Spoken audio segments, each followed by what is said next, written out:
So markets in February were particularly strong around the world in what was somewhat of a reversal from the pattern that we saw in January. This appears to have been more of a risk-on trade than any particular news flow that was delivered by the markets. And you saw that the MSCI World delivered a return of about 5% and was accompanied by significant strength, or at least stability and strength, in global emerging market currencies, the rand in particular. And the rand gained about 4% against the dollar during the month. So particular risk-on trade. Quite a broad-based gain across the JSE in general. Our market followed global markets somewhat to deliver about 4.9%. No particular standouts other than possibly the banking sector, which delivered a return of close on 7%. Remember, that's been the laggard of the markets in recent months, that together with general retailers.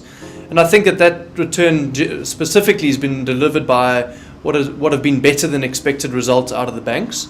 But I think the important point to realize is that the common thread throughout these recent results we've seen from the banks have been better than expected impairment levels.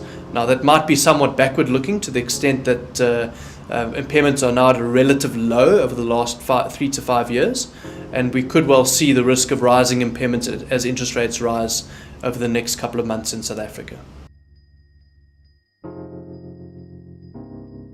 In the context of the Aspirant Portfolio, some of the recent news flow and some of the companies we own, Steinhoff in particular has delivered a very strong first half result. We actually expect great things from this business despite what's already been delivered. Management is effectively saying that conditions are improving in the European businesses and margins are likely to rise further. And there could be some action out of their property portfolio by year-end. Management's talking a little bit about unlocking value there. So we remain heavily invested in Steinhoff. Spur is another company in the Aspirant Portfolio which recently reported soft results, albeit fairly expected from our perspective. We don't think the market necessarily expected it because that share price has come off. But in the near term, the share remains fairly expensively valued at about a forward 16 PE.